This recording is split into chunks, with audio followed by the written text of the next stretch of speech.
C'est l'un des événements de l'été, les 24 heures du Mans, 21 et 22 août prochains. On est avec le responsable RSE de l'Automobile Club de l'Ouest, Jérôme Lachasse, qui est avec nous en visioconférence. Bonjour, bienvenue. Avant de parler de vos engagements en matière RSE, peut-être un mot de l'organisation. Comment ça va se passer dans le contexte? Il y aura beaucoup de public, une jauge totale. Expliquez-nous. Alors, bonjour déjà. Cette année, on devrait avoir une jauge à 50 000 personnes, ce qu'on a validé avec la préfecture. On est en train de finaliser le dispositif sanitaire, donc avec passe sanitaire notamment.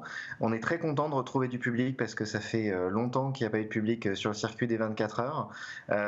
Ça devrait bien se passer. On a un site qui est assez étendu. On va essayer justement de créer des zones assez différenciées pour permettre un étalement de ces 50 000 personnes, mais on a hâte de retrouver ce public et que je pense que les pilotes aussi ont hâte de retrouver cette ferveur des 24 heures du Mans et puis au niveau du territoire aussi de retrouver cette activité autour du circuit. Oui, de sentir ces vibrations. Alors, c'est évidemment une bonne nouvelle et pour tous les événements sportifs, c'est une bonne nouvelle. Mais quand on fait le bilan carbone d'un événement sportif, Jérôme Lachasse, finalement, et c'est vrai aussi pour les 24 heures du Mans, les déplacements des spectateurs, c'est un élément important du bilan carbone.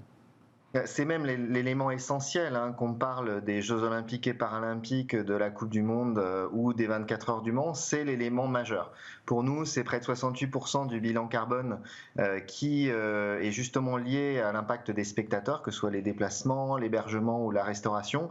Et si on parle de ce qui se passe sur la piste, que ce soit l'essence ou les pneus, ça ne représente que 1,7% du bilan carbone. Donc l'enjeu qu'on va avoir, c'est comment est-ce qu'on travaille sur la diminution de cet impact carbone, bien sûr sur la piste, mais bien sûr aussi sur les spectateurs, sans pour autant altérer le plaisir et l'expérience de spectateur, parce que c'est ça qui reste primordial.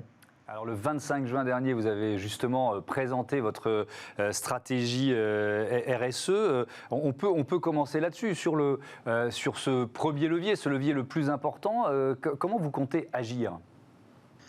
Déjà, en effet, on a annoncé notre stratégie RSE autour de 3 enjeux. Le premier, c'est la partie engagement pour la planète.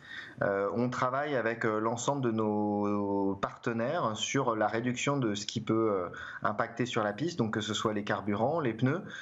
Et puis, on a aussi un projet qu'on porte depuis maintenant 2013 qui est le projet hydrogène, la mission H24, qui est de dire en 2024, on veut que des voitures à hydrogène participent aux 24 heures du Mans et soient en capacité de concourir contre les meilleurs, donc que ce soit Toyota, Porsche, Ferrari ou Peugeot par exemple. Ça demande beaucoup de temps, de développement, parce que l'hydrogène est en effet une énergie complètement décarbonée et on est en train de tester avec notre prototype justement la solution de demain, qui est de dire peut-être que les courses à hydrogène seront les courses de demain, en tout cas en endurance. On travaille là-dessus donc sur le carburant. Je vous interromps 2 secondes avant de décliner les autres aspects de cette stratégie RSE, parce que la H24, il se trouve que je l'ai vu en piste quand on était avec Smart Impact délocalisé au Castellet pour le Grand Prix de Formule 1. C'est quoi les défis technologiques qu'il faut relever là pour qu'elle devienne effectivement une concurrente des 24 heures du Mans dans quelques années ? Le plus compliqué, c'est déjà la fiabilité, bien sûr, c'est qu'on ait quelque chose qui puisse être fiable sur 24 heures. C'est le poids, parce que forcément, c'est aussi trouver un équilibre entre la puissance et le poids.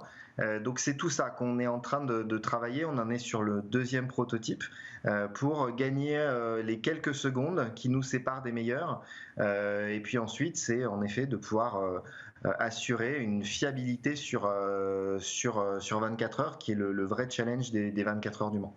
Mais ça veut dire que vous faites le travail de développement technologique avant les grandes écuries, vous les aiguillonnez d'une certaine façon ? Exactement. En fait, on a lancé depuis 2018 le programme Mission H24 et c'est un laboratoire d'expérimentation qu'on met ensuite à disposition des teams. Pour les futures voitures hydrogène, on va travailler avec Oreca et Red Bull sur la définition du châssis et ensuite les constructeurs, eux, vont vraiment se focaliser sur la partie pile à combustible qui est le cœur de la voiture et en bénéficiant aussi bien sûr de toute l'expérience et l'expertise. Donc on a un vrai laboratoire de R&D qui est lancé depuis maintenant 3 ans et qui qui touche sur le moteur, mais qui touche aussi sur d'autres aspects qui sont les pneus et les freins. Oui, et assez haut, et les 24 heures du Mans, fidèles à leur histoire et leur légende, puisque ça fait un siècle que vous faites avancer la technologie du secteur automobile et donc de nos voitures assez vite. Donc ça, c'était le premier pilier de la stratégie. Quels sont les autres ? Les autres sont la partie engagement pour tous, solidarité et sociétale, la partie économique. Sur la partie engagement pour tous, je lis un peu à la mission H24, j'en ai rapidement parlé, mais il y a un sujet qui nous tient particulièrement à cœur, c'est que sur la mission H24, on va tester des récupérateurs de poussière de frein. Alors ça vous parle peut-être pas forcément, mais c'est un polluant qui est beaucoup plus impactant que les PM2.5 et les PM10, et on veut justement travailler avec cette voiture. C'est quoi les PM2.5 et les PM10, pardon ?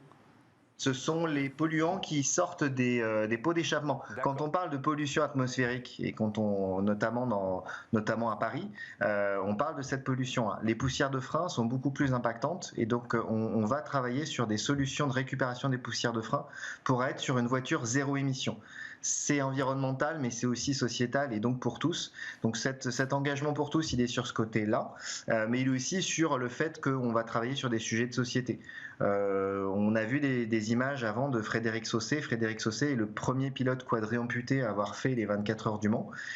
C'était il y a maintenant 4 ans. Cette année, il revient avec un team avec 2 pilotes qui sont paraplégiques, donc qui ne peuvent pas se servir de leurs jambes. C'est la force des 24 heures, c'est que tout le monde peut y participer, qu'on veut être un démonstrateur que c'est inclusif. C'est inclusif bien sûr pour des personnes en situation de handicap. On a aussi 2 équipages 100% féminins qui participent. Donc on veut aussi porter des messages forts de parité, d'inclusion, de solidarité. Et puis la solidarité, c'est aussi quelque chose qu'on fait avec Mécénat Chirurgie Cardiaque depuis des années. Et puis là, on lance un programme avec une association qui s'appelle Basket au pied. Où on va permettre à des enfants qui sont dans des hôpitaux, donc là vous voyez les images, à travers un casque de réalité virtuelle, de piloter la H24, de piloter la voiture de demain, et donc on les immerge dans ce que c'est d'être un pilote d'endurance à bord de la voiture de demain, de la voiture hydrogène. Donc ça fait partie des sujets qui nous touchent. Comment est-ce qu'on fait pour aussi porter des sujets qui sont bien au-delà de ce qui se passe sur la piste. Alors, vous allez aussi récompenser, je crois, les écuries les plus efficaces pour réduire leur impact. Ça consiste en quoi, ça ? Vous l'avez dit, hein, ce qui est le plus visible, c'est la piste, et on veut travailler avec les teams, et donc on a créé le Sustainable Endurance Award en collaboration avec DHL. On les challenge sur 2 aspects, l'aspect logistique, comment est-ce qu'ils réduisent l'impact de la logistique pour venir sur le circuit des 24 heures, et puis aussi on va les récompenser sur tout ce qui est Positive Innovation, les initiatives durables qu'ils pourraient porter. Donc que ce soit sur un volet environnemental, social, sociétal. On a 5 teams déjà qui ont dit qu'ils participaient. L'objectif, c'est qu'à terme, tous les teams s'engagent dans cette démarche-là. C'est dans la volonté d'impliquer tout le monde, de nous faire notre travail, d'impliquer en effet bien sûr les teams, et puis ensuite ça va être surtout de voir comment est-ce qu'on peut impliquer les spectateurs et tout l'écosystème qui est autour des 24 heures du Mans. Oui, et puis alors c'est un objectif qui entraîne évidemment tout le secteur automobile. On voit en ce moment que l'Europe met la pression sur les constructeurs automobiles avec un horizon 2035 pour la fin des véhicules, on va dire, thermiques. C'est vrai que vous pensez que les 24 heures peuvent être le moteur ou la locomotive de cette transition, de cette transformation ? En tout cas, c'est être un des moteurs, parce que je pense qu'il y en aura plusieurs, mais un des moteurs notamment sur la mobilité hydrogène, qui est vraiment celle que nous, on porte. Et puis le côté innovation, on veut vraiment que les teams, mais comme ils l'ont toujours fait, se servent des 24 heures du Mans comme un laboratoire d'expérimentation. Le premier moteur hybride, c'était aux 24 heures du Mans. On parle aussi des pneus. Michelin, sur cette voiture H24, va avoir des pneus qui sont faits à partir de 46% de matériaux recyclés, donc des écorces d'orange, des boîtes de conserve et autres. Donc on veut vraiment que les teams, les grandes écuries qui reviennent notamment en 2023, Peugeot, Porsche, Ferrari, Audi, se servent des 24 heures du Mans pour la voiture de demain et être acteur de la mobilité durable. Donc oui, on veut jouer ce rôle-là sur la piste, mais pas que. C'est aussi comment est-ce que dans notre activité de tous les jours, que ce soit sur la mobilité des collaborateurs, que ce soit sur les tests qui sont faits sur la piste, on soit identifié comme un moteur d'innovation et aussi un moteur d'innovation sociale. Je pense qu'il y a beaucoup de choses qui se font sur le circuit de la CO. Par exemple, on travaille depuis près de 25 ans avec Études et Chantiers et on a 500 personnes en réinsertion qui se forment à des métiers sur le circuit, donc des métiers qui sont soit sur des espaces verts, soit sur de la plomberie-serrurerie, mais on peut sans doute aller au-delà. On veut continuer à avoir un impact positif, notamment économique, et comment est-ce que notre ambition RSE rayonne et laisse un héritage aussi sur le territoire. Et ça, pour moi, c'est aussi quelque chose qui est très important et c'est sans doute l'avenir des grands événements, c'est l'impact qu'ils vont avoir au-delà de l'événement lui-même. Merci beaucoup, merci Jérôme Lachaze. On continuera de parler des propositions de l'industrie auto tout à l'heure avec le reportage de Kosela Boyish qui va nous montrer comment Toyota présente et prépare des voitures inclusives pour les Jeux Olympiques de Tokyo. Mais d'abord, notre débat sur la mobilisation des marques de mode éthique.